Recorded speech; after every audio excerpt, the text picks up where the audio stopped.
If it hurts, you ain't the brakes, no get you, don't let up, put on more steam. Protect our kickers, our quarterback, our lead, our ball game. All obstacles, block, cut, sides, through the game, tackle, this is when it ends. Press you again, we're here for the first mate. Carry my team down 60 minutes. Rocky Top, you'll always be. All I know is go Vols, because that's all I know. Go Vols! To be the man, you got to beat the man, and I'm saying, woo, right here. Let me just say one more thing.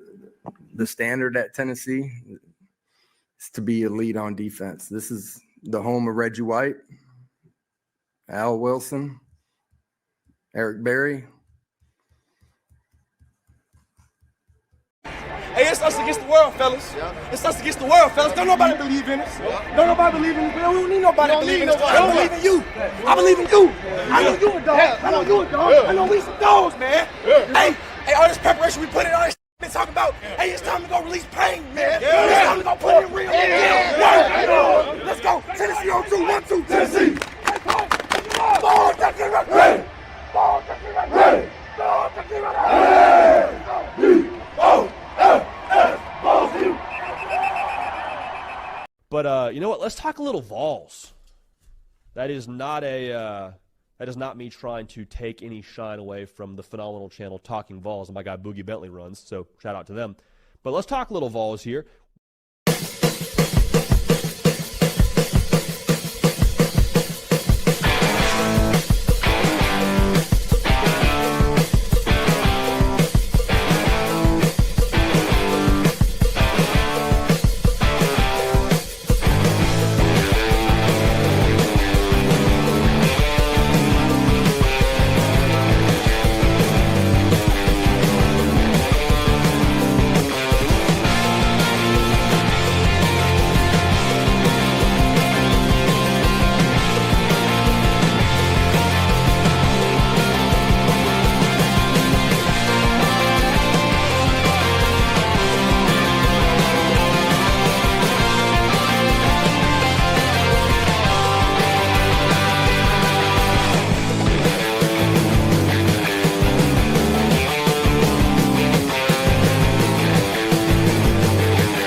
Welcome to the Talkin VAWLS Network. My name's Boogie Bentley. Coach Jay is with us. Foul Ming is in the house.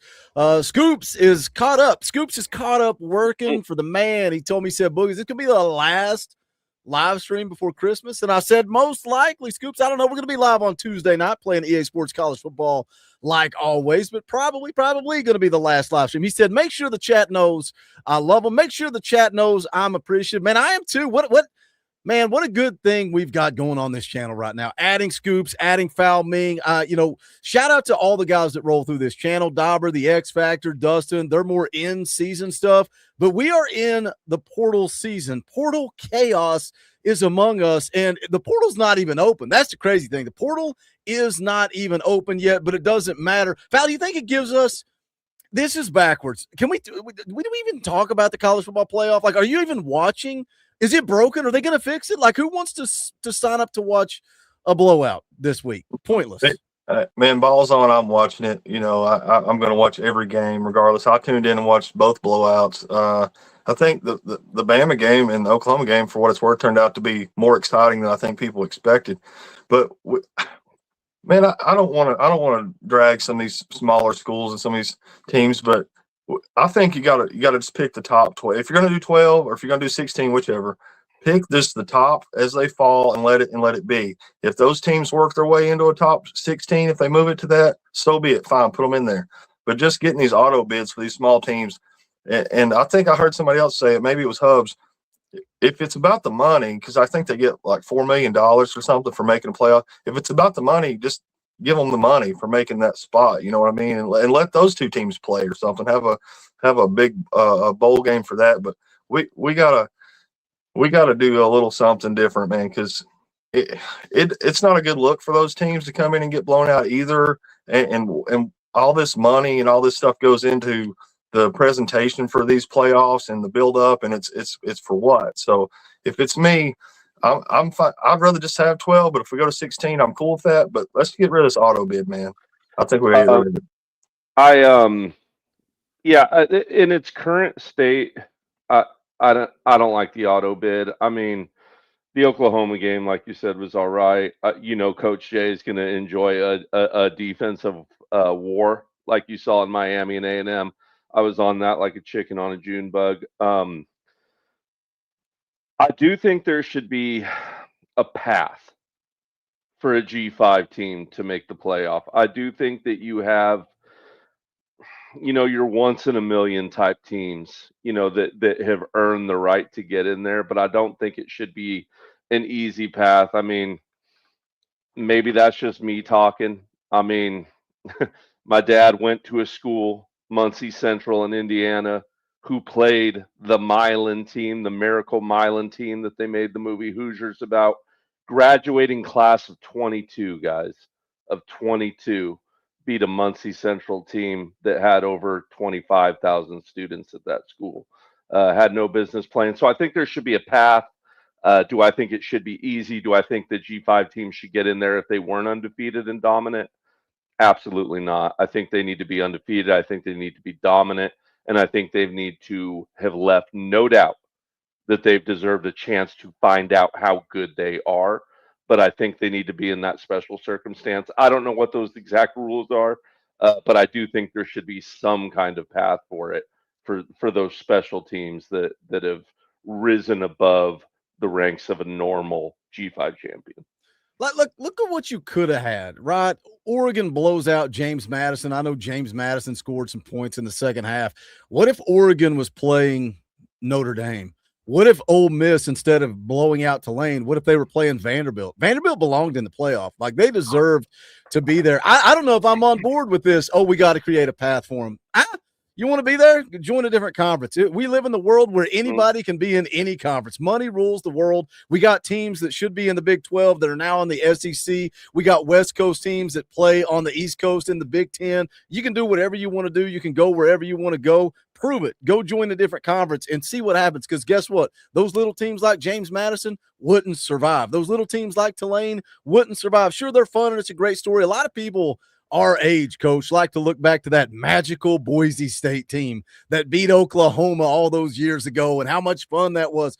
Those, like your Hoosiers team you're talking about, they're few and far between. They're an anomaly. They're not the norm. And is it worth it to maybe get one of those 15 years for games like we saw yesterday? I think the once in a miracle teams are worth it. Maybe that's just me. I think it'd be fun to, and this is just, hey, look, I realize there's like constraints that stop this, but in my perfect, like, weird, odd head, if there was a way for you to grab that Vanderbilt team, grab that Notre Dame team, grab a couple undefeated G5 team, or if two, let's say there was, or one, let them play it out, and the best one make that final slot. I think that would be kind of cool too, if there was a way to do that. But once again, I get the constraints of that. I get how that changes how many games you play and all that. But in a perfect world, I guess. But guess what? It's not a perfect world. It's football, and there's no excuses in football. So if you lose in your G5 team, you probably shouldn't get in, period. Do you think a team like that, say they went undefeated or maybe one loss, if they're out of conference, big game or something the year, could they work their way into a 16 slot? Because I mean, is that just too much of a stretch for them? I mean, do they not have high enough competition to get them there? Because my feeling is that if you can't get to the 16 or 12 like we have now, but I just feel like they're going to expand it. But let's say if you can't get to a 16 team, then do you really? I feel like those one in a millions would be there. Right. I think the more you expand it, the more we run into meaningless football. And that was my biggest fear of the college football playoff and going the direction it went. We've not got there yet. We have more meaningful games now, but you think the Music City Bowl doesn't matter now? You expand that thing to 16 teams and see how little people care about bowl games and the Music City Bowl and the Liberty Bowl and all that type of stuff. I like the idea of a play-in game, man. Throw those two teams that don't belong in a play-in game. Let them play in while everybody else is playing that first round.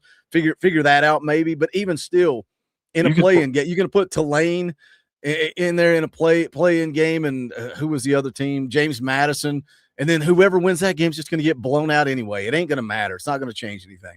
Maybe you can slide that play-in game after the Army-Navy game, late night after that or something. That week nobody else is playing, something like that. Maybe we could slide somebody in there.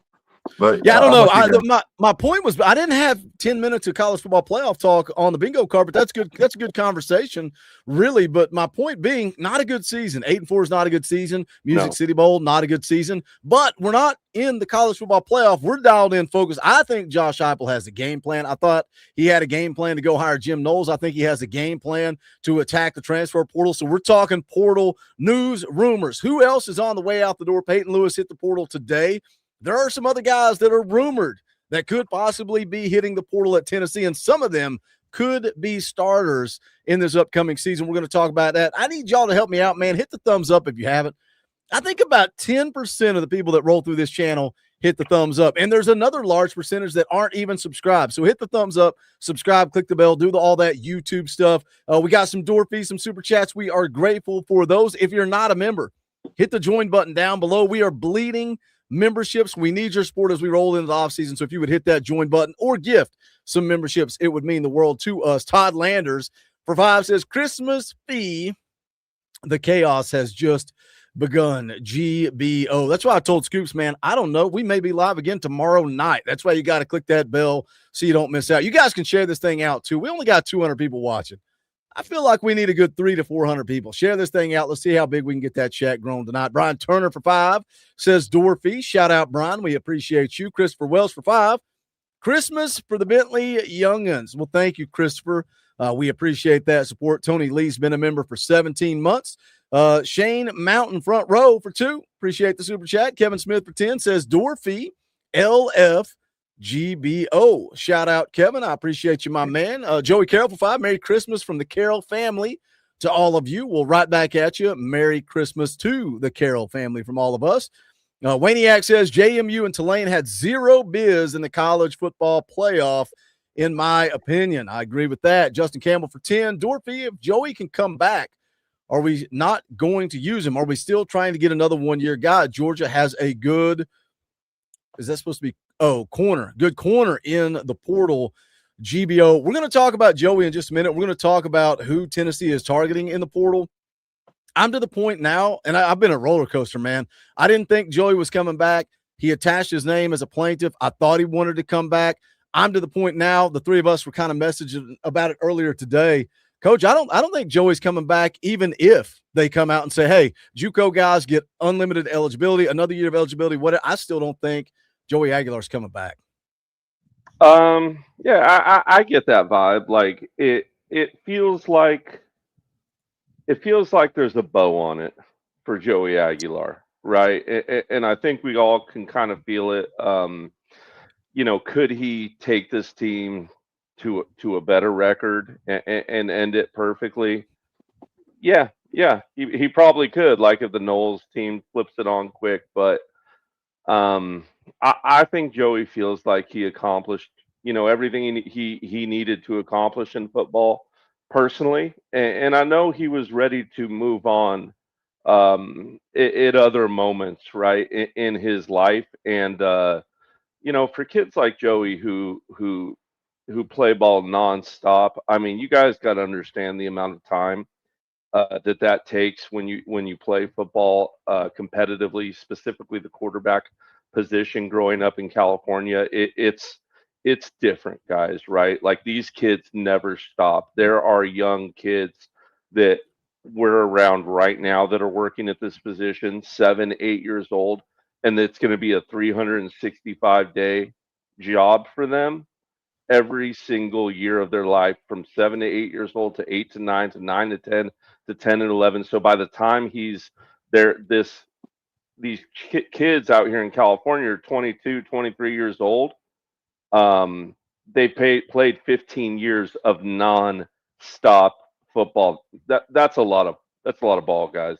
That's a lot of ball, and I'm not saying you can't still love it and can't still move on, but it'd be a pretty storybook ending for where Joey came from and Joey's talent base and all that kind of thing to lay it up now. We've talked about it. I mean, it's been almost a 30 for 30, like I've talked about all year. Mm-hmm. Like the stories there.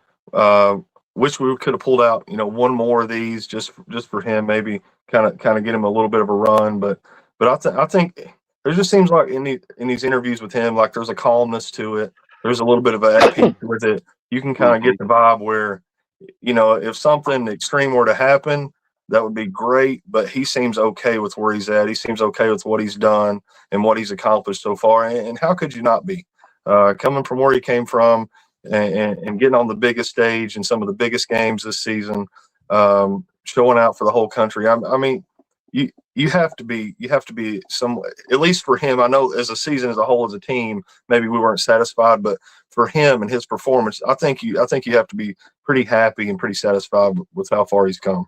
Yeah, I mean, you got a guy that went from JUCO to App State to UCLA, and we saw the dumpster fire that was out there at UCLA. Like, what type of year would Joey have had with the guys around him out there compared to coming and leading the SEC? Like, that guy didn't expect to be at Tennessee. He didn't expect to be playing in Neyland Stadium, sold out, packed, going nuts, leading the conference. Man, the drive against Mississippi State, having the team in position to go beat Georgia. What a story that would have been had Joey, put that feather in his cap. But I think he's at peace with it. I think he's at peace with where his career would end. I think he knows that going out and playing in this Music City Bowl, it's the last ride. I think he's already talked to Josh Heupel, and Josh Heupel's explained where they're going. And I think we're moving on somewhere else in the transfer portal. Again, we'll come back to that in just a few moments. Little Spooky's been a member for 37 months. We appreciate that. Bleed Orange gifted 5 Talkin VAWLS memberships. Shout out Bleed Orange. Todd Landers also gifted a Talkin VAWLS membership. 29 more. Put on more steam. 29 more. We'll give away some free Talkin VAWLS merchandise. Boogie, why do you do this? Nobody cares. We don't want you to talk about money and memberships. Well, the memberships are how we survive in the offseason. If you like the content around here and you want the channel to still be around and keep moving forward, the only way that it survives is through memberships and through your support for the fans, by the fans, also fan funded. So if you like what we do, keep those memberships up to date as we grind into the offseason. I'm excited about it, man. We got a lot of fun stuff planned this upcoming offseason. So I hope you guys are along for the ride. But let's jump into the news that broke right before we went live, and that was Peyton Lewis announcing his intentions to enter the transfer portal. You can see the graphic there from Scoops. Says Lewis rushed for 290 yards and 7 touchdowns for the Vols this season. Best of luck, Peyton Lewis. This is another one, and this sounds brutal. This sounds like, man, Boogie being a jerk. It's just a reality. This is Tennessee's 7th player to enter the portal, and none of them have me concerned, worried, nothing. It's just another guy that is looking to go elsewhere. Peyton Lewis played in 23 games, man. I thought coming out of high school, 4-star dude, top 150 guy. He's got that SEC size. I thought he could come here and be a legit guy. I thought going into the season, he could take over RB1. I thought he would be the guy. We saw what Deshaun Bishop did. But I don't think Lewis transferring out really surprises anybody, and I don't think it worries anybody. Look, Boo Carter, Jake Merklinger, Jamal Wallace, Kellen Lindstrom, Marcus Gorey, Brendan Ains, and now Peyton Lewis. Foul, do any of those names make you sit here and go, oh, God, we're screwed. We're screwed for next year. I'm not worried. I'm not stressed about the running back position. But I will say I was a little bit surprised. Now, you can educate me a little bit and take me off the surprise route here, but it just seemed like the way we rotate running backs that he was going to get just as heavier a load this year than this past year. Like it seemed like that was the natural progression. I mean, you're going to have him and Bishop, right? And now we have Morris as the third, but maybe Morris had passed him by. But even at that, we've shown that we will rotate 3, 4 guys in there sometimes. Usually it's been a steady 3 this year, but as the season trailed on, like we started to get Morris in there more often, which kind of shows you how maybe he passed him by a little bit. But we run so deep at that position. I was a little bit surprised. Maybe he wants to go and be like the guy, at a different school where maybe they don't rotate. Maybe that's a detriment to recruiting a little bit for us because we rotate so much. But we've seen even with that, if you're going on a playoff run, guys get banged up, guys get hurt, and especially in this league, we're adding an extra SEC game. I don't stress about the production side of it. I stress a little bit about depth, and I'm not calling him a depth piece. It's not a disservice to me. That's not what I'm trying to say. I'm just saying in this league, at this competition level, taking that big of a beating all season long, and now increasing the beating even higher with that extra SEC game, I do start to worry about depth. You want a quality guy in there. You don't want to bring in, regardless of, we didn't have anybody in the class that's going to really fill that spot immediately. I don't see. So like we didn't have any running backs in this class at all, did we? Did I miss something? No. Hyder was it, and then that didn't really work out. So I'll start to worry like now we got to go into the portal, I think, and find another body, another piece for that running back room. And now we get back into talks of, well, where do you put your money and where do we stress? Like, what do we need? And I mean, this offense has turned out rushing yards year after year. That's not the concern, but I do start to worry about depth. I don't think there's any ifs, ands, or buts. You got to go. You have to go to the portal. You have to. Like you didn't sign a single running back in the class of 26. Push all your chips in on Savion Hyder, and then I know you tried late to swing on Amari Latimer. That didn't work out. No running backs in the class, and I thought you may even need to go to the portal just because of that. Right? Forget Peyton Lewis leaving. I thought you had to go to the portal regardless. Your only running backs on this roster are Deshaun Bishop, Dwan Morris, and Justin Baker. That's it. You're going to have to go to the portal. But the reason I say it wasn't a surprise for me, there's little tea leaves that Austin Price lays out, that Brent Hubbs lays out. And if you read them and you follow them and you're obsessing over it, there's certain names that get dropped. And it's like, they're not saying they're going to the portal, but it just wasn't a surprise. I'm not shocked by this. I think for me, Dwan Morris passed Peyton Lewis by. He doesn't like that. That's why he's leaving. But Coach, you're going to have to go to the portal. But just thoughts on Peyton Lewis. Do you think it's weird because I've already seen somebody in the chat making the comparison, and a lot of people made the comparison when he came here. You look at the size of Peyton Lewis, similar to Cam Seldon, 6'1", 212 pounds. Cam Seldon, bigger guy, but they both had elite speed and didn't work out in this offense. Neither guy. They both have the same issue. And it's the one issue that you can't teach a running back, and it's the one thing that you need a running back to have above all other things, and that thing is vision, right? And this was Seldon's problem, and this was a huge issue with Peyton Lewis's game. Great speed, great SEC speed, SEC power, SEC size back. Probably played it. I don't know. You and Kane are the ones that obsess over the PFF grades, Boogie, but I did look it up. Graded out kind of as a starter. Multiple below average games though against teams like New Mexico, Oklahoma, Syracuse. Thought he didn't catch the ball out of the backfield well. And to be honest, I think Peyton Lewis can go be running back number 1 and go make money somewhere else, money that the Vols are not prepared to pay Peyton Lewis. And I do think Dwanye Morris has these things, right, that I was saying that he misses when it comes to vision. I think he's got amazing vision. I don't know about Justin Baker. I just didn't see enough of him, right? But the coaches did. So if they feel good about that, and maybe they feel like they don't need a really good running back 2 because Dwanye Morris is a really good running back 2 already. Maybe they feel like they can save $200,000 and that money's better spent on a different running back and I can get a deal here. I can get this running back for, let's say, $100,000, and then go get a DN for that other $200,000 that I would have paid him this $300,000. I'm just using arbitrary numbers, fam, but you kind of get the picture I'm trying to paint. Kind of, you're looking for that star, right? Like we had this year. Guy can come in, kind of versatile, do it all, fits the role, not necessarily competes for that starting spot, but not necessarily is fighting for those reps over Bishop. And to your point, Coach, Bishop, I think, earned his way on the field through his patience and vision. Because how many times do you see that stutter or that pause and just find that lane where Peyton's just getting downhill? And as good as that can be, down too early and before you get blocked. And the running game in this offense is so unique in the sense of where it's so spread out. Everything's going to come down to your angles, your patience, letting your blocks develop, letting guys move out of the space and vacate the space that you're going to try to cut into. So all that tracks. So I can definitely see that side of it. How many running backs do you think you guys? How many of you guys think you have to have?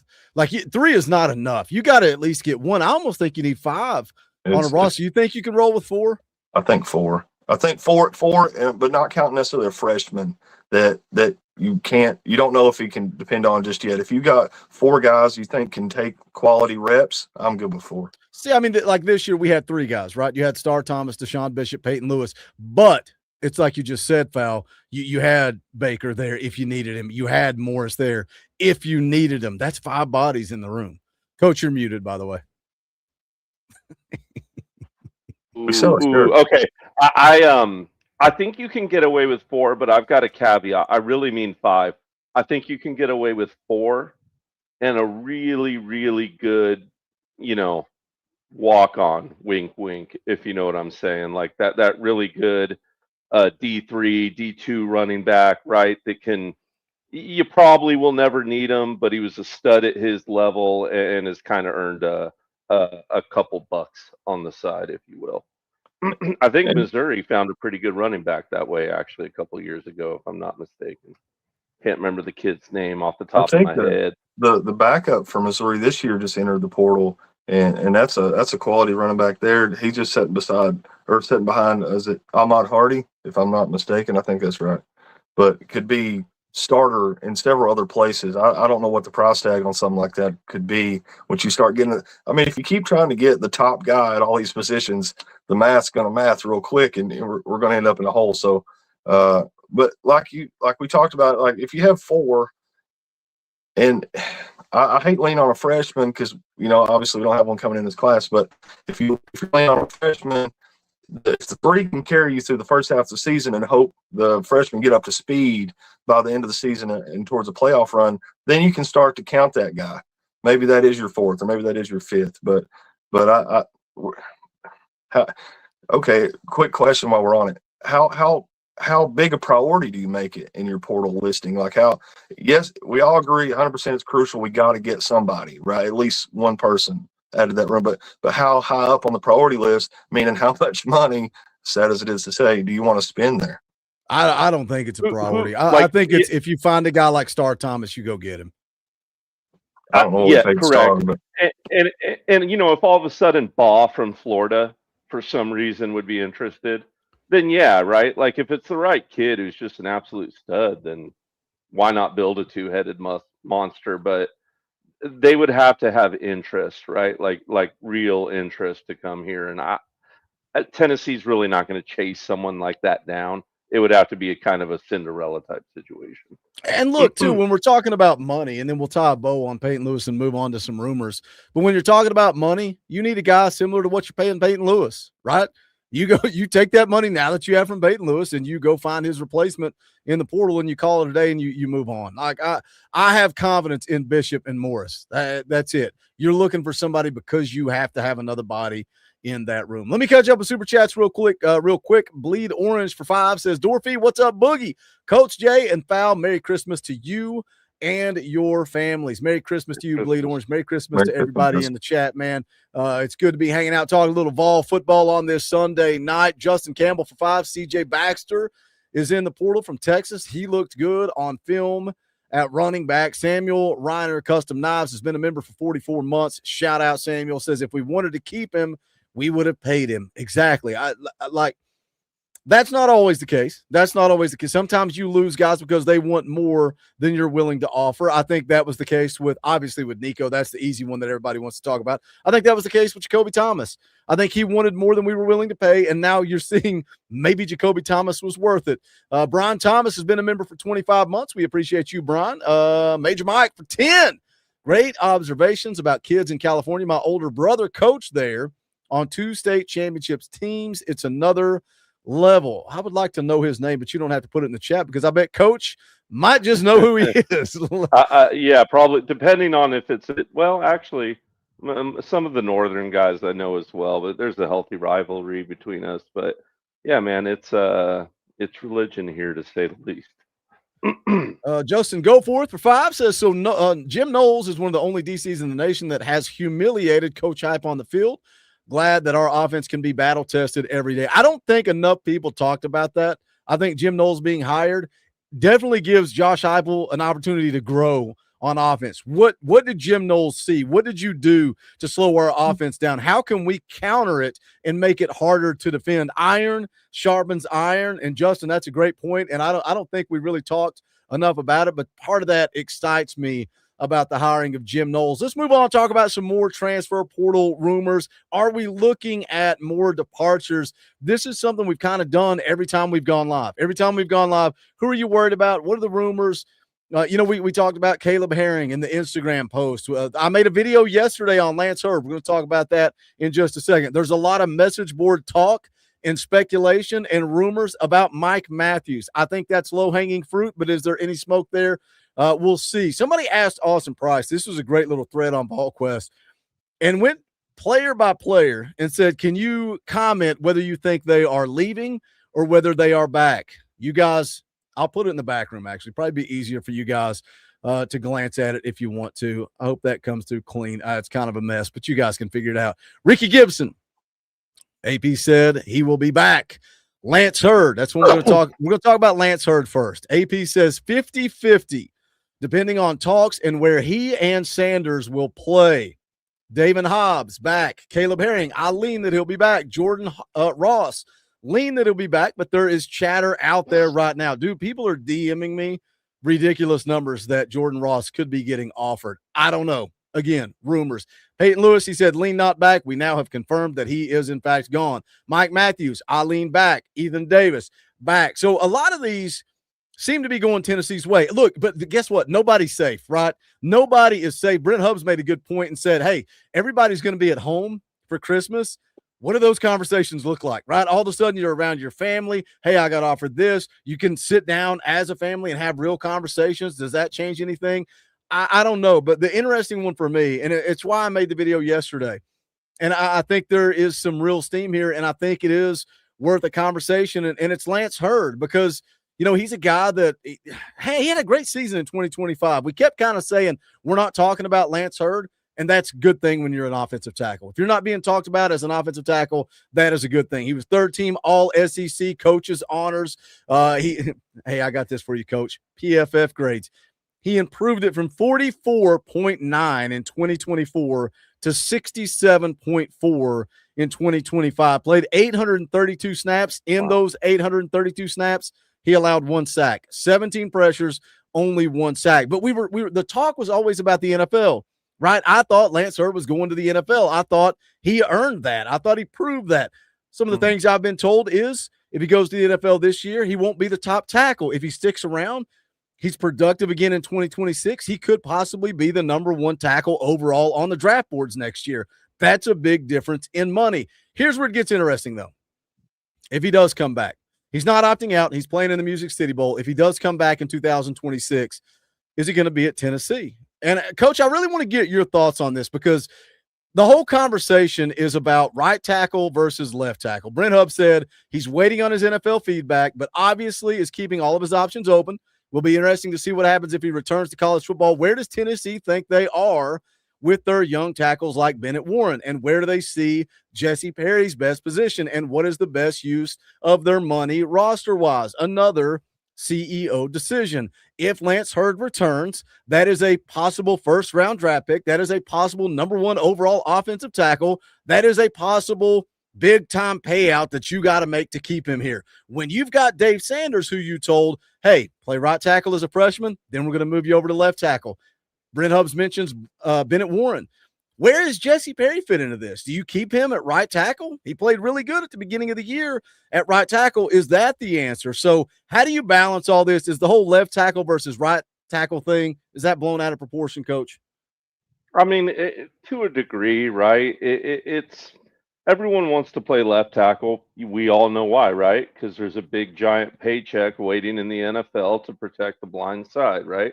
They're making movies about it, and we all know the checks have been hefty, right? But in my opinion, not really, right? Like if you're on a team that's got 2 absolute dudes at tackle, there's no reason why you can't slide over and play left tackle in the NFL. I don't think they're going to use that against you to grade you out. Now, I do think you have, and this is a coaching decision, right? This is where we get to that hard part of a coach's job in today's league, where you have to ask yourself, is Lance Hurd's money, the amount of money we're going to have to pay him, worth what's underneath him, what we're going to have to pay underneath him? How good is that talent? How ready do I feel that talent is? And are we really going to sell out? That's another question. I mean, I wanted to pose it to you guys. I mean, I feel like every single year, every single team is, oh man, we're going to hit the portal hard this year. We're going to smack this thing. I remember there was a lot of talk about that last year. And I get it. There was extenuating circumstances with scheduling, with when Nico left. All these things were factors, but I think a lot of people in here, yeah, we got Colton Hood, and that was, man, that ended up being huge, right? Absolutely gigantic. But I think if we're all honest, I think we'd all raise our hand and say, hey, we weren't good enough in the transfer portal last year. We said we were going to smack it, and we flicked it. We said we were going to knock it out, and then we came out of the fight looking like Jake Paul. You know what I mean? So that can't happen. We actually got to go in there and attack it and not get our jaw broke. And where do we feel about that? Do we feel like it's going to really take us 2 years under Knowles? Do we feel like we want to spend that money right now? Do we feel like we're in a development stage for a year? All these are real questions you got to ask yourself as a coach. And they're hard questions because, as Fal very eloquently put the other week, and I was talking about, the SEC is not forgiving on coaches who do not win. We want to win now, and we don't want excuses. We don't care for them. I think the big thing last year, and it's kind of what my internet okay, by the way. Y'all are both stuck on some Daubernet right now. We're trying to survive and get through it.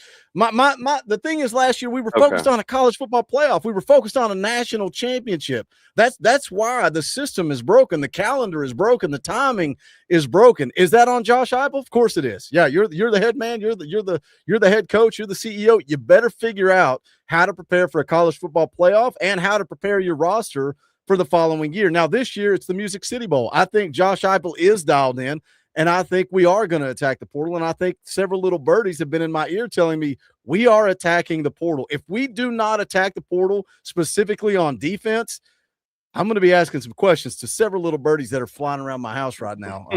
We'll see. Well, that two things. One, I think you have to go heavy defensive portal here. Like we beat it to death, but my reasoning is when you bring in a new coach, I want guys that can fit his system and fit his system fast. I want guys he feels comfortable with. I want guys he feels like will slide right in and play this style and the schemes he wants to play. I think that'll be pivotal on getting this defense up to speed quickly. Now, do we have those guys already on roster? That's why he's there in practice, taking notes, looking at these guys. He knows what he has and knows what he needs. But I would be heavily leaning on whoever and he wants and whoever he feels like he needs, because the whole point of getting this new coach was we needed some help on defense. We all know it. We needed it, right? So If we don't give him the pieces and the parts to do that with, then what was the point? You kind of wasted the whole situation. Oddly enough, in the portal last year, I think the one spot we did nail the portal was on the offensive line. I thought we got some help from those guys. Got 2 starters out of it right out the gate. Played well all year from what for at least my opinion. I mean, we can pick them apart. We can pick anybody apart if you want to look at one player or another. But and then the way Hurd has progressed, I would really, really love to keep the continuity there. I feel like that's a big thing for me on the offensive line is to have the continuity. And because you could even see it, even though we have the same players, just moving them around a little bit. Well, coach didn't like what I had to say. Yeah, he was like, I disagree, so I'm out. I'm leaving.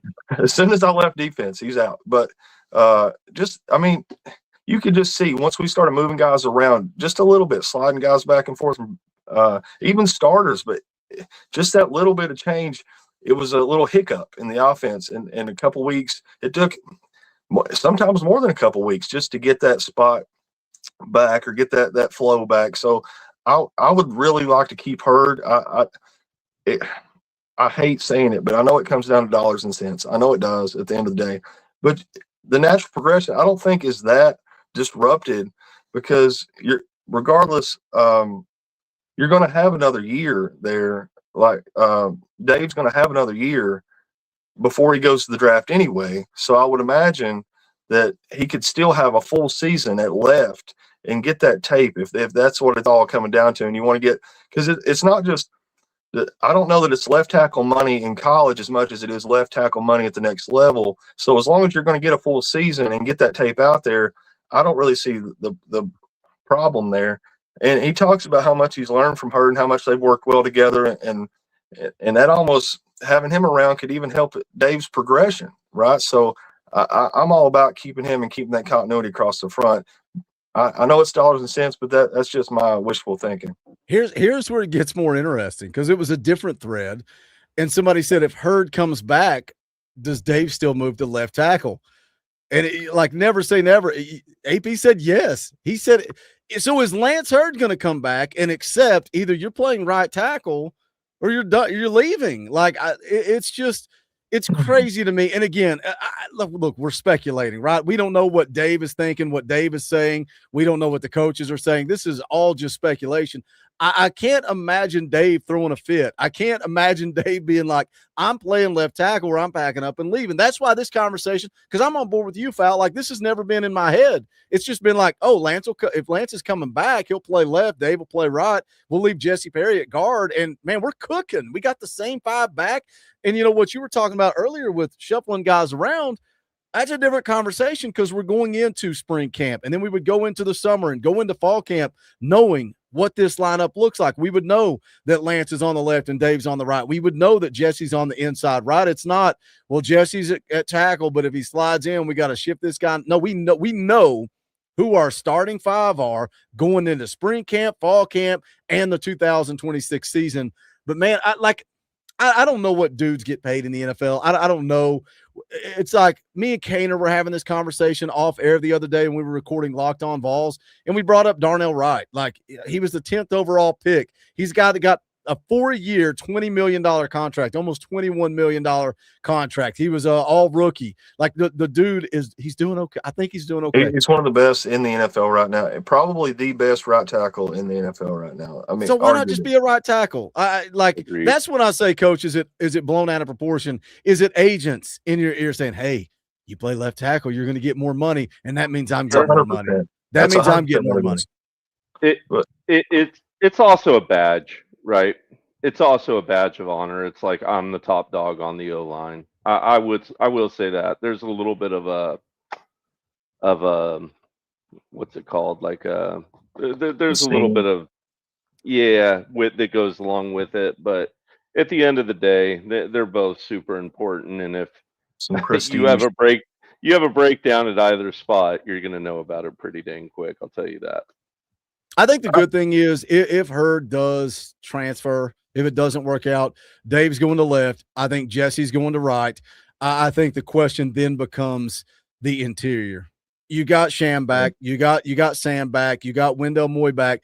but you've lost that depth piece. And Kaner, again, I'll give Kaner credit because he's the one that said it. He said he thought then Bennett Warren would kind of become that swing offensive lineman. So I think we got good offensive lineman. I think we're going to be fine. If Lance Hurd does transfer, it's going to open up a lot of money. Just a lot of interesting conversation that I took out of those few threads on VolQuest, which is why I dropped the video on it. I was just curious what you guys thought. You think, I mean, at the end of the day, we're still a stinger away from losing a guy for apparently 5 to 6 games or something. So, like, I mean, and that's not like trying to belittle injuries that happen, but I mean, to me, what good's okay? We're going to go ahead and spend $4.5 million on a quarterback. What good's it do if we don't have the depth to keep him protected? What good's it do if we don't have the guys up front? And like you said, we're solid there. It's not that, but you can't. It's not a video game. These guys aren't going to start every single game. Injuries are going to happen. Maybe hopefully they don't, but it's football. It's going to happen. You're going to have nicks, and maybe you miss a half. Maybe you miss just a quarter. Maybe you miss a couple games, but there's going to come a point next season. This isn't like breaking news. There's going to come a point next season when injuries happen, and you're going to need a guy. And do you want to be like this year, where yes, we had to flip some guys around, but we had the pieces. Next year, if we don't have that, and then it's the Peyton Lewis conversation all over again, slightly bigger scale, but it's if you don't have that, you're going to have to go out in the portal and find somebody for a depth piece. Now, what's the drop off when somebody does get injured or somebody does have to miss a game or two? Why rock the boat so much over literally a position change? I just don't. I think that's. I get it. I get it from an agent perspective. I get it, but I think it's overblown. I don't think it's as big a deal as it's made out to be. And I would hate to see something that could be an absolute strength of this team get shook up a little bit over a position change. Again, like there's I think there is some smoke here. And if there wasn't smoke, I think when I saw AP it's a real possibility. It's 50-50, right? This thing is 50-50 depending on where Lance and Dave ultimately want to play. So we're talking about worth getting into. We got 350 people watching live. We appreciate you guys hanging out with us. If you haven't hit the thumbs up, please take 2 seconds, go below the video and hit the thumbs up. Whether you agree with us, disagree with us, want to argue with us, that's a beautiful thing about being a Tennessee fan. That's a beautiful thing about the community that we have built here. It's all about conversation. It's about disagreeing. It's about keeping it civil and disagreeing and talking Tennessee football. That's what we're going to do here every single day of the year. So if you like what we do, hit the thumbs up. Kevin Castillo drops a $2 super chat and says, Boogie and Coach Jay, Merry Christmas. Love the channel. What are you, foul? Chopped liver? Chopped liver. Yeah. Merry Christmas, foul. Merry Christmas to you, foul. I'm telling you, Merry Christmas. I wore the hat for you. Come on. I know. Come on, man. He brought his Christmas cheer, and Coach Jay did not. Bubba Nathan became a member of the channel. Shout out, Bubba. We appreciate you. We need 29 more. Put on more steam. Join the channel, get those memberships, keep those things coming in. We would greatly, greatly appreciate it. But the least you could do is smash the thumbs up and share out the link. Let's talk about another rumor, and then we're going to kind of move on. But again, I want to address the big ones, and I want to talk about Mike Matthews because he's a guy whose name keeps popping back up. But I can't find any real steam there, right? I can't find, not like Lance Hurd. Whereas I think Lance Hurd is, man, this is a serious conversation, but there is a lot of chatter about Mike Matthews. There's message board rumors that he wants elite wide receiver money. Is there any truth to that? Is it low-hanging fruit? That's kind of what I chalk it up to, is when you start talking about who's going to enter the portal, who is leaving. I think you can easily flash back to this graphic. I think you can easily flash back to this tweet from December of 2024. And remember that Mike was in the portal at one time. So it's not that far-fetched. It's not that hard to put a little smoke here and say that Mike might leave. Now, again, you go back to AP in the list, and he says that he leans that Mike Matthews is back. Like, I'm excited about Mike and Braylon coming back. I don't think Mike holds the leverage for elite wide receiver money right now. Agree or disagree, Foul? That's tough. I mean, that's tough. I'm not pausing just to I put you on blast because I didn't want to answer it. I know. Hey, I'm with it. Is there room for improvement? Absolutely. There were some drops that didn't need to be there. But now, are we talking? If he has the natural progression in this offense through another season, I think he's going to be an elite wide receiver. It's the same. Forgive me. It's the same as the Nico conversation, where if you grade him on his past season, or we grading him on what he potentially will be next season. That's where I'm going to go with that, because I think it's pivotal to bring him back, because not only is he an elite talent. I get there was some shortcomings on how many times we say get on the machine. We got to get some catches. We can't have these drops. I get all that, but it got better as the season progressed, and also he's going to have an entire offseason, so I think he'll be there. But also, let me throw this in there: when you bring a wide receiver into this offense, we have said it until we're blue in the face. It takes 2 seasons to see their real potential. Look how many I can go down the list, but look at Brazel from the year before to this year. Like it continues to happen. So not only is it important to bring him back, because if we bring in somebody from the portal to fill that spot, because I don't know how quickly these young freshmen can get up to speed. If it takes them a season, if you bring a guy from the portal, it's going to take him a season. Why? I think there's more to it than just grading him, and also grading him and his progression here, and his for lack of better words, having continuity in this offense, already knowing the offense, the chemistry he has. One thing I would point out, last year when when there was all that smoke about him leaving, or he may go, he may stay, a lot of it was because we were kind of up in the air about what was going on at quarterback. Yep. He didn't know who was going to be throwing him the ball. And hats off to him for hanging around and having faith in Josh Heupel to get him somebody. And you wonder if he's not, like, if there's any question marks, and like, well, let's see who we get in the portal. Let's see who's going to be throwing me the ball, because that's something for all these receivers to think about. I mean, you hate to say it, but when you start getting a new quarterback every season, I'm not saying it's not valid reasons why we've got ourselves here, but if we're pulling a quarterback from the portal every year, some of these guys are going to kind of want to wait and see who's going to be throwing the rock. Yeah. I think Mike's earned a raise. I don't think he's earned elite money. I think you hate to say it, but he needed to make some of those catches that he let go of, right, in order to do that. And am I frozen? Can you guys even hear me? No, we can hear you loud and clear. You just freeze a little bit every now and then. Video freeze a little bit, but your audio's good. Gotcha. You guys are totally frozen to me. That's what I was asking. But yeah, you actually, Fal, you look hilarious the way you froze. But I'll have to like take it. I'll have to take a picture and. But I just think he's not quite at that elite. I think he can get there. I think he's deserved a raise. I really like the way he blocks. I really like what he adds to this offense. We got a lot of other good wide receivers on this staff, so I do think he's deserved a raise. But I don't think we're in a position where we got to have our arms twisted and completely, break the bank on him.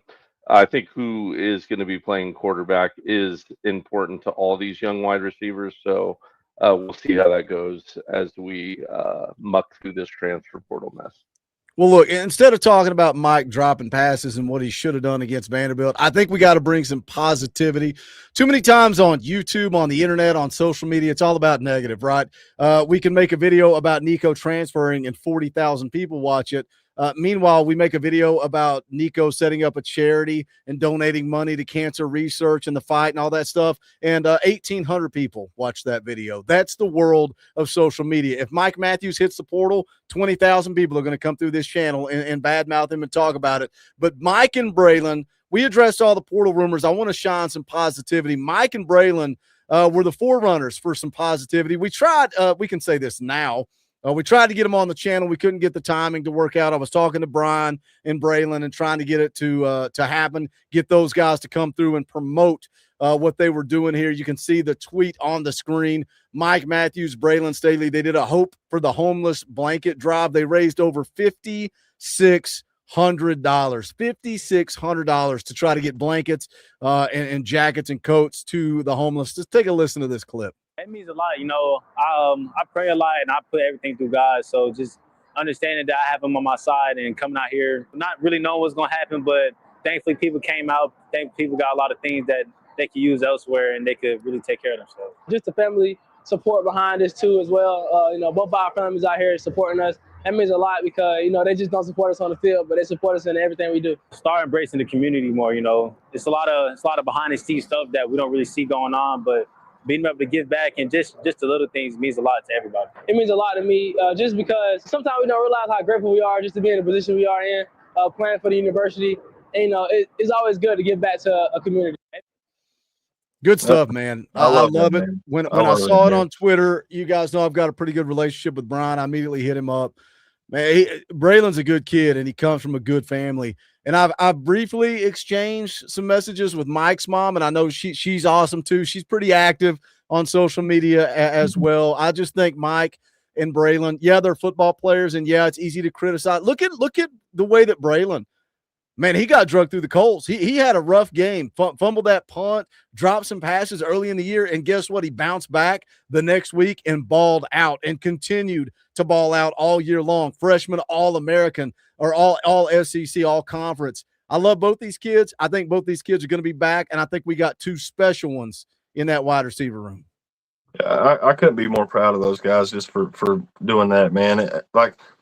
Yes, they're in the position to do that, but they didn't have to, right? Nobody's over their shoulder telling them they have to do these things. So they should definitely be commended and given all the praise for taking the time out of their busy schedules. They got a lot going on between all football is year round, guys. It's not just in the season practices. So these guys are busy. They got classes, they got stuff going on, and they took the time to put this on, try to take care of the community. And I couldn't be more proud of them and how they're representing Tennessee. Coach is muted. He's working on it. Yeah, I'm struggling today, guys. I'm deep in the Dauber land. Like I'm backstroking in this Dauber net right now. So yes, whenever you can, see your young men out there representing the Power T the way you want to see it represented, makes you real proud, right? And as you mentioned, Boog, we've gotten a little bit of opportunity. I know you talked to him a lot more. We talked to him a bit during the spring game, but great family, really, really humble family, very kind and straightforward. And those are the kind of kids you want on your team, right? Those are the guys you want to suit up and go to. Yep, those are the kids you want to suit up and go to war for. And God, I hate to be the guy to bring this stuff up, guys, but I remember the game you're talking about, Boogie, and I remember that there was someone on Twitter, I'm not saying it was someone here, who said, man, you need to turn in that number 14 jersey. You're a disgrace to the University of Tennessee. Find another home. And it pissed me off at the time, to be honest, pissed me off, something awful. And it stuck in my head. And I'd always encourage all y'all, especially when it's just like a bad game out of nowhere, to, watch the words you say. These families are out there reading things, and these kids see everything nowadays. And man, it just kills me to think that a kid like this had one tough moment and people were giving him dish like that. So I'd like you to remember these kinds of moments before you type. Sometimes maybe text that buddy, as we're told to do. Like no good comes from it, right? And they see it. They see it. Their families see it.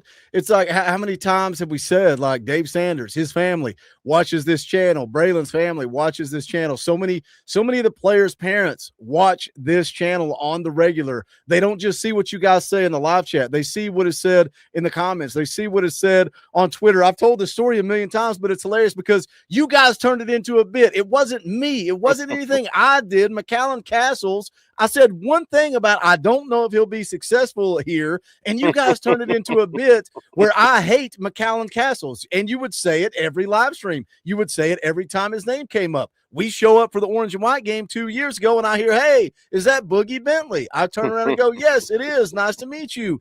Nice lady walks up and says, hello, I'm Callie's mom, and created the most awkward moment in the history of the Talkin VAWLS network because of you guys in the chat. Not because me or anything I did. It's because of what you guys did. Oh, but she was fun. She was That's awesome. fun. She took it in stride and said, "Hey, I understand. You've always called it like you see it. You've supported my son." And then she made Callie come up there and take a picture, him and Jacob both. And I'm like, this is the most awkward, uncomfortable thing I've ever done through this channel. I want to go over to another one because it wasn't just Mike and Braylon. It's also our future QB1, Faison Brandon. Proud to say 900 toys were donated to the East Tennessee Children's Hospital on Friday with your help. Thank you for supporting our inaugural toy drive, and I cannot wait for all that is to come in Knoxville. Giving kids some gifts and really just going to see them and try to cheer them up today. Since the holidays are coming, Christmas is coming up, so just giving them some gifts and trying to put a smile on kids' faces. Merry Christmas. Merry Christmas. My family, ever since I've been little, every time you had the opportunity to help somebody, they always tell me to go help them. It has been so rewarding. It has been humbling. I've had a child in the hospital at a young age, and I know from a firsthand basis how I felt. It's a lot of kids that's in need or sick, and it's a blessing to be able to just to give back, give them some hope, a little bit of hope. You know what I'm saying? Going through this tough time. Thank you,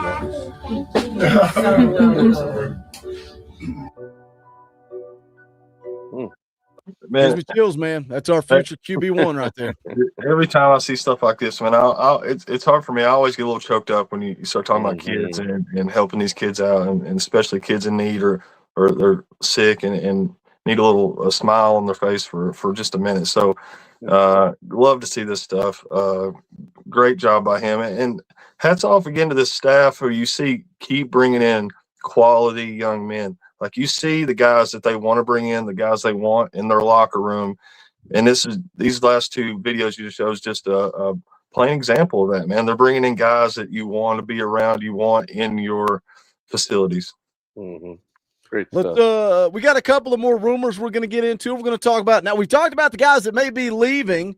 Now we got some updates on the guys who could be on their way to Rocky Top, but you guys know the deal. Smash the thumbs up. If you haven't shared the link, go ahead and share it. I would appreciate it. We got up to around 350. We started talking positivity. We started talking about a blanket drive for the homeless. We started talking about the East Tennessee Children's Hospital. We went from 360 people watching to 310 people watching. That's what I'm talking about. Share the link, and let's put on more steam, and let's grow this live chat. Todd drops a $5 super chat and says, I ain't changing the subject, but that was a really fresh Christmas tree cake. Carry on, gentlemen. I'm telling you, boys. I told my daughter again yesterday. She was out running around with her cousin, going out to eat, and I texted her. I said, I'm going to need you to get me some more Christmas tree cakes. She said, are you serious? Like, this is every other day I text her. We're out of Christmas. She came home from Target with 4 boxes of the double-sized Christmas tree cake. So, Todd, continue to put on more steam. How many boxes are left, Bug? That's the better question. Yeah. Well, she brought them yesterday. I'm not going to comment. And you're wrong. You're wrong, Fal. They are, contrary to popular belief, they are on the carnivore diet. Like, you would be surprised. Yeah, they come directly from animals. Let's also do this. You guys can grab some Talkin VAWLS merchandise. Go to bonfire.com/store/Talkin VAWLS. You got some t-shirts, hoodies. We got coffee mugs, tumblers, all kinds of fun stuff. We got rivalry shirts. We got these TN theme shirts. I love this logo. It's nice and clean. It says Talkin VAWLS Network underneath. You can grab a t-shirt, a hoodie, a crew neck sweatshirt, a tank top, whatever you want. We've got multiple styles for every design. Logo merchandise, nice and clean Talkin VAWLS Network logo, Nike themed merchandise. We've also got rivalry shirts that say beat Florida, beat Bama, beat Georgia. We got some offensive shirts that say FUGA. I didn't design it, but it showed up here in the store. Buck Fama. We also have one that says we are Kentucky's daddy. Go check it out, bonfire.com/store/Talkin VAWLS. You can also support by hitting the join button right down there beside subscribe. It's only $1. If you got $1 to spare, we would appreciate the support. It goes a long way in the off season. You can also join our Patreon. That link is in the description below. We got an EA Sports College Football Patreon dynasty. You can go head to head with me, with Coach, with Fal. Scoops is in there now. Dauber's in there. The X Factor. It is a good time. A lot of trash talk, a lot of talking Tennessee football, a lot of talking college football. goes on with that EA Sports Patreon Dynasty. We also have a game day chat or just a $1 tier, again, for the fans, by the fans, but also fan funded. We do not survive without your support. All right, plugs and chills out of the way. Let's talk transfer portal. James Fair drops $2 and says, not a Tennessee Vol, but a super chat for Greg Biffle. Rest in peace. Yeah, horrible story, man. Legend of a NASCAR driver, but I think, and it's sad too that you're seeing more of these stories now that him and his family, the accident, passing away. What a good man. Like, did so many things for charity, so many things with the flood efforts around here. And yeah, rest in peace to Greg Biffle and the entire family. Just absolute tragedy. Let's talk about some guys that could be coming to Tennessee. Let's talk about some possible portal rumors. I wanted to talk about Colton Hood. I already tweeted it out, but just for time's sake, Colton Hood being speculated to enter the NFL draft from Matt Zenitz. I don't think that's a surprise. I don't think that's a shock. I think we all expected it. I just don't think it has been announced yet. And Colton Hood himself has still not announced it yet. So be looking for that. We expect Colton Hood to be off to the NFL. But let's talk about transfer portal. VolQuest put out a huge update on Friday morning. And the big takeaway for me was this, and this is why at the top of the show I said I think we're moving away from Joey Aguilar. I think no matter what happens with the court case, no matter what happens with eligibility, I think we're moving on. And that's this bold, direct, to-the-point statement from VolQuest. Tennessee is going to be active in the quarterback world in the portal. That's not maybe. That's not possibly. That's not if the court case does this or that, we'll need a quarterback. No, Tennessee is going to be active in the quarterback world. From an instant impact addition, both Brendan Sorsby and Josh Hoover make sense to us. Now, Fal, I know you mentioned Rocco Becht. He's a name that popped up last year when Nico hit the portal.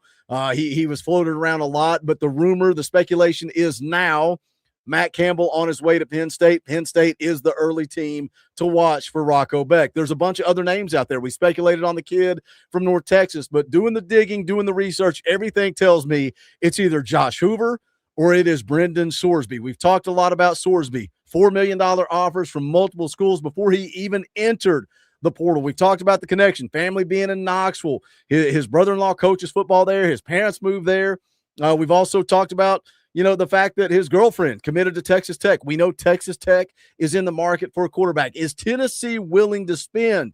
That's the question for me with Brendan Sorsby, a guy that maybe if you have the confidence in the weapons, maybe you feel like you can save some money but still get some production. Is Josh Hoover the quarterback from TCU? And again, those are the two names that VolQuest has mentioned. Hoover was the guy that Tennessee picked up the phone and called when Nico bounced, similar to Rocco Becht. You're between a rock and a hard place. You call Josh Hoover. He says thanks, but no thanks. The rumor was that Tennessee offered him $1 million more than what he was getting paid at TCU, and he turned it down. But, Fal, I think you got to talk about timing here, right? Nico bounced in camp, and all the quotes I've seen from Josh Hoover, the reason he turned Tennessee down was I couldn't do that to my teammates. Like I told them, I'm here. We're going to war in the fall. I'm not bailing on them. I'm not leaving them high and dry.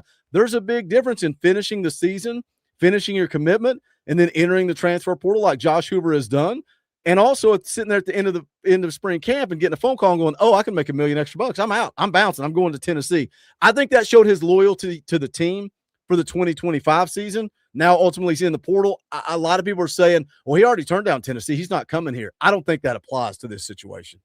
Yeah, I think you got to put that whole situation that went on last year as a wash if you're trying to judge somebody's interest or something like. I mean, that was a very unique situation and an unfortunate situation for almost anybody. Like again, praise Joey Aguilar for signing up for that gig, right? Because who wanted to come in late and go through all that? I think you're starting to see, like, there's a reason that he was talked to last year. There's a reason Rocco was talked about last year. These guys fit what Heupel's looking for. I think you see these guys who, not guys you would straight out the gate say are dual threat, but they're very mobile. These guys who can spread the field. They've all thrown for tons of yards. You got Hoover who threw for 3,400 yards, almost 3,500 yards this year. You got Sorsby threw for 2,800 yards. This year, 2,800 yards last year. Rocco threw for 2,500 yards, almost 2,600 yards this year, and 3,500 yards the year before. So I don't know. I'm still learning about Sorsby. I know that was a front runner, but that was a new guy on my list until about 2 weeks ago. Hoover was a guy I was interested in last year when all this smoke first started. I mean, throwing for almost 4,000 yards and 27 touchdowns last year. Like this, you got guys who will absolutely sling it all over the field, and I think it's just a matter of finding a fit, because this offense will absolutely go. We've all seen it happen. There's going to be talent all over the field for these guys to utilize. It's just a matter of who can run it. And I think from the outside looking in, just from a little bit of, I mean, TCU's not going to be running the exact same thing or look exactly like Tennessee, but just from the outside looking in, it absolutely seems like a fit. It seems like a guy who is not afraid to move around the pocket, make plays happen, extend plays, and absolutely sling the rock. So it just seems like it's a fit for Heupel. It fits this offense, and you'll have to tell me what's Hoover's how many years he have eligibility left? It's the perfect fit. Is it 1 year left? And I think that's why Sorsby and Hoover are kind of up here at the top of the board, because neither one is going to rock the boat. They're both 1 year and done. And I think that's the perfect fit. I really, truly think, I think you believe that both guys can be successful here. Like you said, I don't think Josh Heupel picks up the phone and calls Josh Hoover last year if he doesn't believe he can come here and run this offense. I think you're looking at price tag, and we can talk about stats and numbers and, Hoover and how many yards he's thrown for, and it's impressive. For me, Coach Jay, I can speak for him. Coach Jay asked us to bring this one home, to bring it home for him. He's struggling with his computer. I told him we'll drive this thing home, and if Coach was here, I know what he would say. He would say QBR. That's what he likes to talk about. Josh Hoover, 73.2, 28th in the country. Brendan Sorsby, 81.5, 10th in the country. Something else that I look at is touchdown to interception ratio. Everybody looked at Joey's interceptions. Everybody freaked out. Everybody panicked. But guess what? Late in the year, Joey showed us where those numbers came from, right? He forced it a lot down the stretch. Sorsby, 27 touchdowns to 5 interceptions. Josh Hoover, 29 touchdowns to 13 interceptions. Now I'm looking here just out of curiosity. Hoover threw the football 413 times. Sorsby almost 100 times less. So that's going to impact your interception numbers, right? Because you're asked to throw the football more. I think Josh Heupel has confidence in both of these guys. You say, you're still digging into Sorsby, and me too. I'm not an X's and O's guy. I'm not going to break down film and say who's better and who has better footwork and arm angles and all that nonsense. I'm going to say there's a reason, Fowl, that Sorsby's got 4 offers for $4 million. There's a reason that he is debating going to the NFL or coming back to college football. Kid's pretty dang good player, right? Like, you don't get $4 million if you're not good. The question for me is, can you get as much production with Josh Hoover? Does this offense elevate Josh Hoover? Do these weapons, Braylon Staley, Mike Matthews, Ethan Davis, a possible returning 5 dudes on the front, does that elevate Josh Hoover? If you can take Joey Aguilar from App State and lead the conference in passing yards, what can you do with a Josh Hoover from TCU that threw for 3,500 yards and 29 touchdowns? Well, you look at like all those pass attempts, like you talked about. How much experience is this guy bringing with you? I mean, he has absolutely thrown the ball all over the field time and time again. It's just showing you that he can do that. We talk about the competition, and not that there is one, but we're bringing in a guy to take the wheel and take off this thing over GMAC, who doesn't have any experience yet, doesn't have that game time experience. This guy has tons and tons and tons of experience and has shown the product he can put on the field. So I'm all in, man. I think he's absolutely somebody who could run this show. I think he's a guy who could stand out. And I mean, the numbers speak for itself. I know you want to go back to QBR, Coach, now that you're back, and so we'll let you take a little spin on that. But when I look at a guy who's thrown for this many yards, what's that? Almost 7,500 yards in 2 seasons. Sign me up for that. Yeah, that's a gang of yards, and I do love QBR, but you gotta look at the whole picture. That's also a thing, right? I like QBR because it takes into account plays that go towards winning the game, that actually help you win the game in difficult situations. But when you kind of put the cumulative case together with yards and QBR with Hoover, it all jives. And I think he makes really, really good decisions. I think he's a really, really good leader and the kind of kid you do want on campus.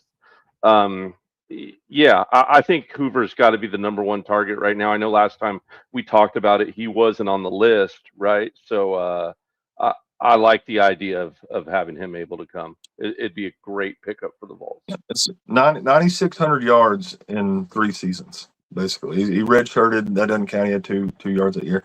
But in 23, 24, and 25 combined, 9,629 yards and 71 touchdowns to 33 interceptions. I mean, that's a guy I'd definitely be giving a hard look. I was looking just out of curiosity. He's just a great decision maker. TCU quarterback Josh Hoover has a significant NIL valuation estimated around $2.5 to $2.6 million by late 2025. If you can get a Josh Hoover for, man, are you going to be able to get him for that? Or is it going to be 3.5? Like how much money do you have to spend by to go get Josh Hoover compared to if you were going to get Sorsby? Like is Sorsby worth an extra $500,000? Now, if we're talking $2.5 million and you can save 1.5 and you can go spend that on defense, it's the same conversation we had on Wednesday. How many safeties can you get for 1.5 million? How many safeties can you get for $2 million if you can save that on Josh Hoover and still have a quarterback that's capable of leading you to a possible SEC championship? Well, I mean, that's a guy I wanted last year, but you look at 1,183 passing attempts and completed 771 of those. I mean, like this guy's impressive. I know you kind of get overlooked maybe being at TCU. You don't think about from there to the SEC and it maybe correlating the same. But this guy, I mean, this kid's a stud, man. There's a reason he's high on Josh Heupel's list. Well, we did it on Wednesday. Let's do it again. You got to choose. You can take Brendan Sorsby, Josh Hoover. We're taking Joey Aguilar out of the equation tonight. Which guy are you rolling with, Coach? I'm rolling with Hoover. I'm rolling with Hoover easy, and he's just wanting to spend money on a safety. That's all he's doing. I want to spend money on a safety. There's a couple I really like. I like Siona Leolea in the transfer portal out of Oregon. Played for a local school right here, Sierra Juniper. Worked with the kid a little bit. Great kid. Great kid. He could really, really, really help us. Another kid I have a little intimate knowledge of, Scooter Jackson out of Compton, California, coming from UCLA. Only there for a year, guys. But in his 2 years of college, been targeted over 120 times, right? Only allowed 5 completions out of that 120 times. Led UCLA in interceptions last year. True speed demon, true eraser in the backfield. Both of those kids would be great to have at safety. The kid from Jay Crawford out of Auburn as well would be another kid. Give me all the damn safeties, man, and let me eat. Like I need some of these safeties, and let's go play. Can any of those guys play quarterback too, Coach? We got to come up with something here in the backfield. But I hate to do it now because it feels like I'm just following the path here. But if you go back and watch, this is guys we talked about before. This was the guy I wanted last year when there was a little bit of smoke there, and I that's on me for not bringing it up last week. I should have thought about it, but the timing and everything you brought up earlier did kind of. That makes sense now when you sit and look at the whole picture. I did kind of have that feeling in the back of my mind. Well, we talked to him last year. Apparently it wasn't either a fit for him or wasn't something he was interested in doing. But once you sit down and think about the timing, that makes sense. That makes gives us a lot of reasons why he would not want to jump into that mess, maybe not be as willing to when he had such production the year before at TCU. You can see why he might want to stay even outside of the locker room. But if we could bring on Josh Hoover and it's a fit both on the field and financially, give me Josh Hoover all day. Let me hit this super chat real quick. Tatholta driving a $25 super chat, top donation of the night. It's also an Orange Boy. Shout out to Tatholta. We'll play the clip. Rocky Top! He says, I am for whoever helps us get an elite safety, preferably one with experience in Knowles' system. Man, it's going to be interesting to watch. And it's still, the portal's not even open, and it's already interesting to watch. Season, baby. Tamper season. It is. And that's why what's so comical is like the conversation we're having about Josh Hoover and Tennessee picking up on the phone and calling him. And why it makes sense is because he was not in the portal then. Like he was not even in the portal, but it's out that Tennessee was offering him $1 million pay raise through his agent. That's not considered tampering. That's tampering 101.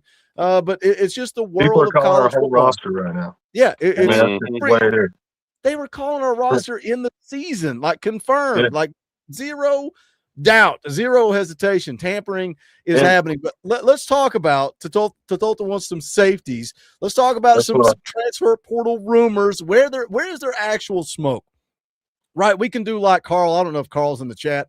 And every time somebody hits the portal, he's tagging me on Twitter. We can be like Nelson, and every time somebody's in the portal, he's got the monkey out on the cell phone, giving them a call to see if they're coming to Tennessee. We can do that. We can speculate, and I like to do that too, and I've already done that with a whole video just because it's a pipe dream. But his name was mentioned.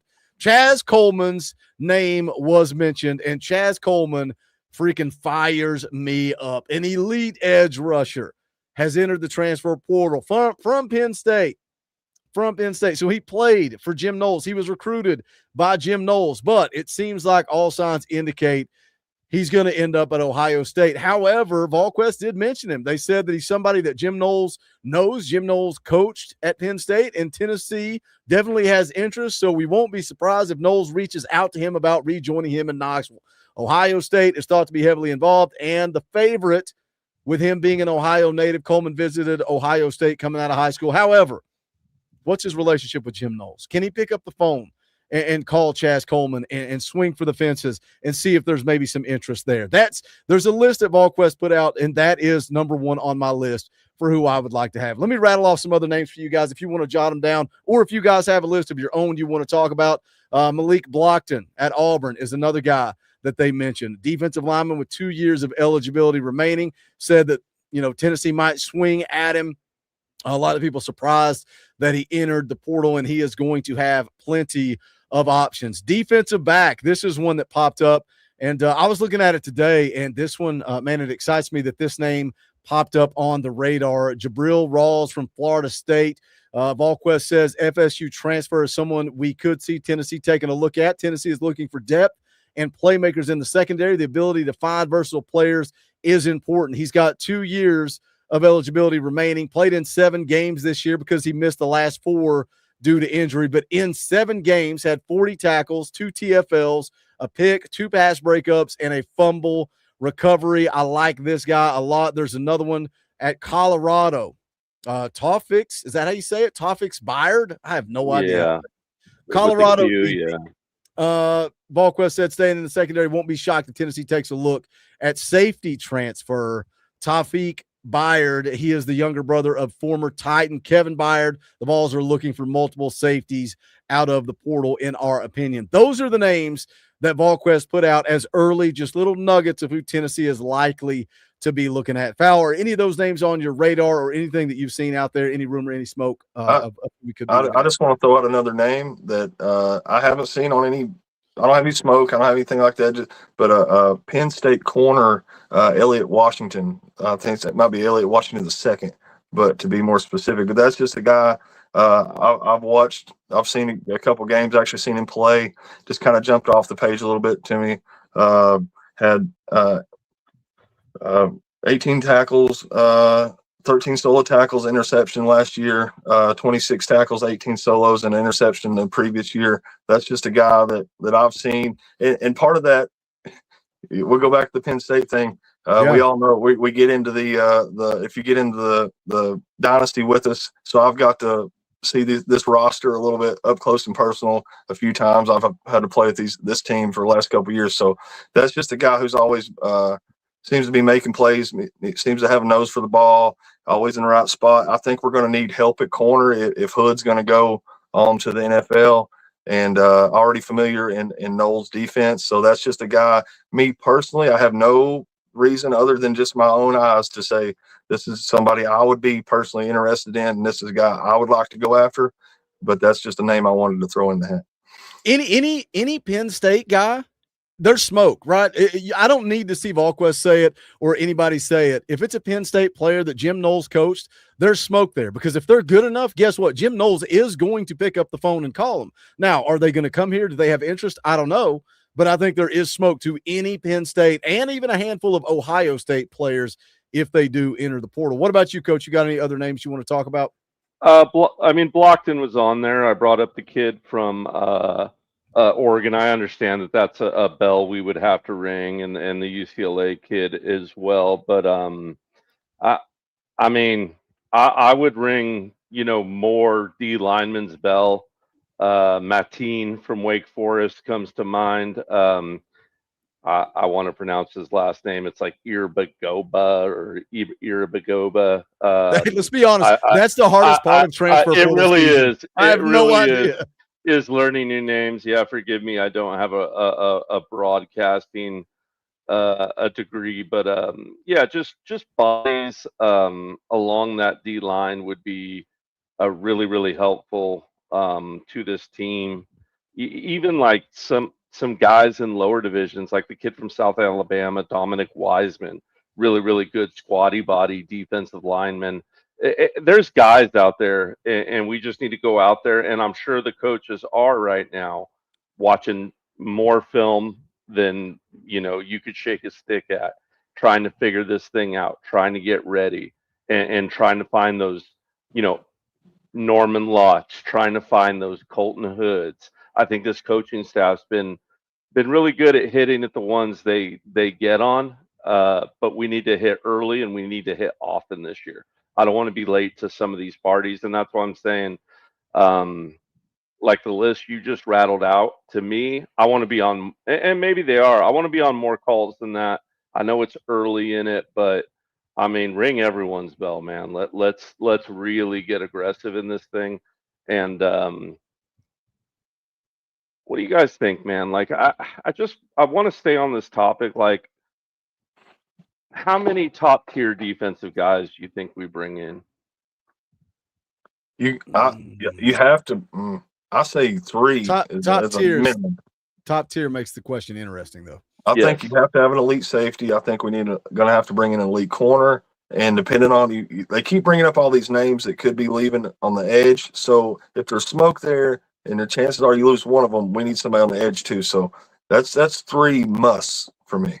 That's why I like the kid from Penn State. Like, that's a game changer. Now, Uncle Kenny, I've not seen Uncle Kenny in the chat tonight. He commented on my video about him and said, you better be careful what you wish for, because you bring in a dude like this, you might run 2 more out of town. And that's a fine line when you're looking to add elite guys. Now, the safety position, I don't think we have that problem, right? I don't think we're not going to run anybody out of town at the safety position. I'm with you. Do you? Elite is such a word that I throw around a lot. What does elite mean? Do we need an elite corner when we really just need a depth piece at corner? Like, it's going to be Ricky Gibson and Ty Redmond. They're going to be your starting corners. You still have to have somebody at corner. The biggest question mark for me is, and again, I don't know the name of the position in Jim Knowles' defense, but it's similar to a star position, that third safety, that 5th DB, whatever it is. Is it a star? Is it a rover? Is it a dog? Is it a gremlin? I don't know what you That's why I think we have to call it. You got to have somebody that can play that position. What's it called, Coach? And who is it? Is it Caleb Beasley? I don't think so. I think it's got to be somebody from the portal. Coach doesn't like my terminology. I'm sorry. I'm just having a little moment with your terminology. Am I wrong? A rover, like a lasso rover. A gremlin? Yeah. A dog? The silverback? The star? The nickel? You just hit it. Now we're there. It's called. There you go. Ding, ding, ding. He was bound to get it sooner or later. Wait, what'd you say? And It's the nickel, and Coach That's Knowles' the most defense. generic term ever. We're not allowed to say nickel. If you say Okay, nickel well, back, then I'll start singing. Well, I mean, it's your 50. All right. we'll call him the Smoky back. Okay, how But about I that? swear, After the I mascot, think we'll call Jim him the Knowles, Smoky. I think in his defense, he's got a name for it, and I don't remember what it is.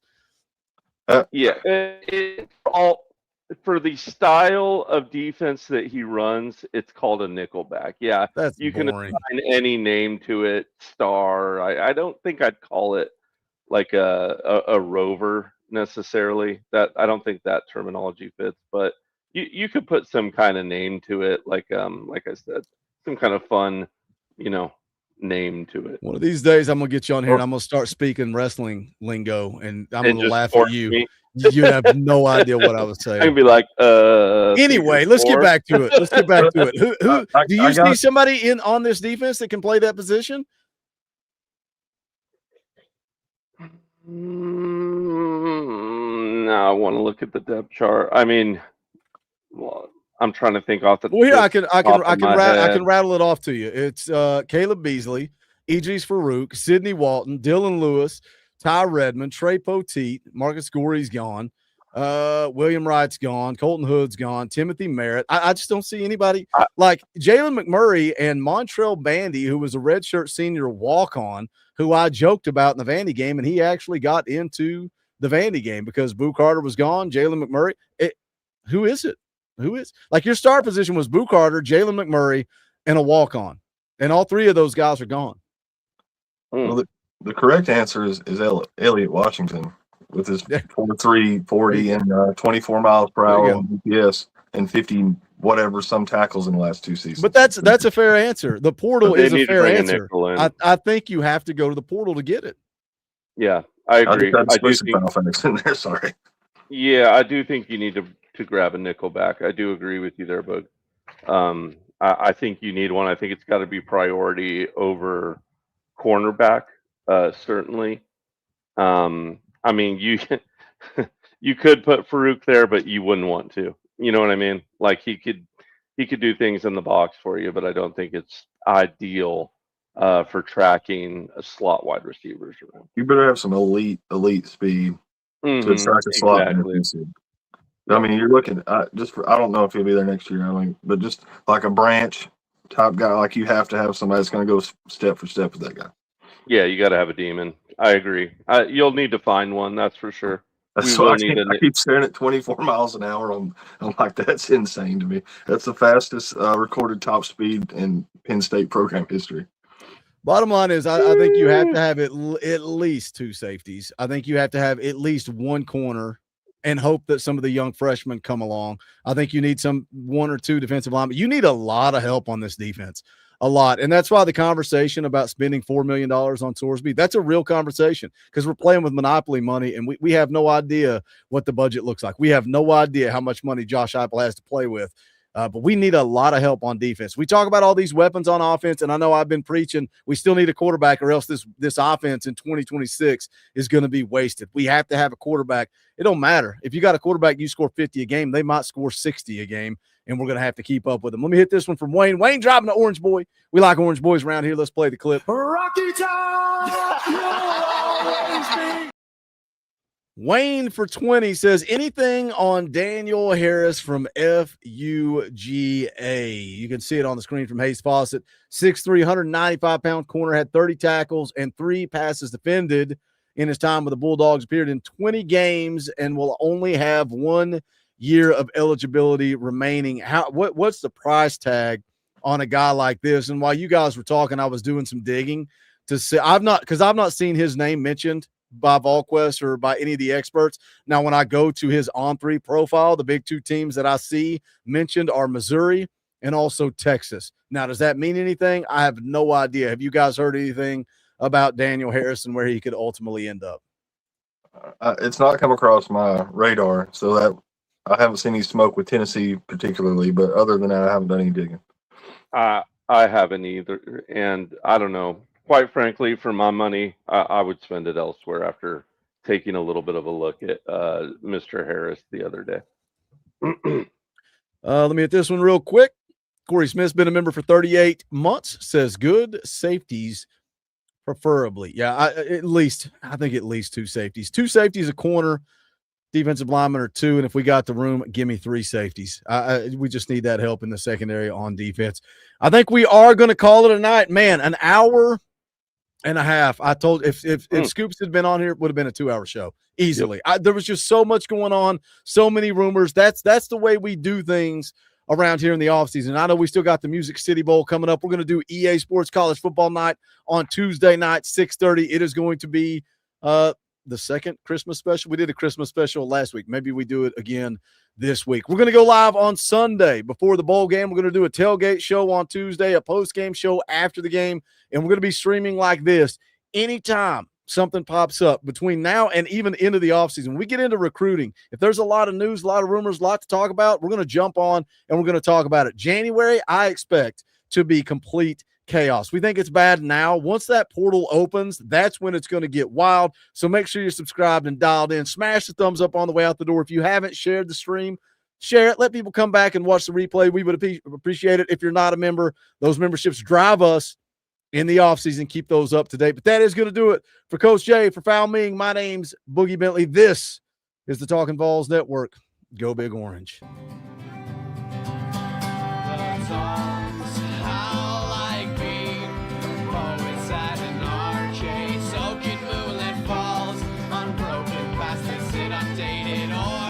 That we call home, and it's night and I'm alone and I'm alive.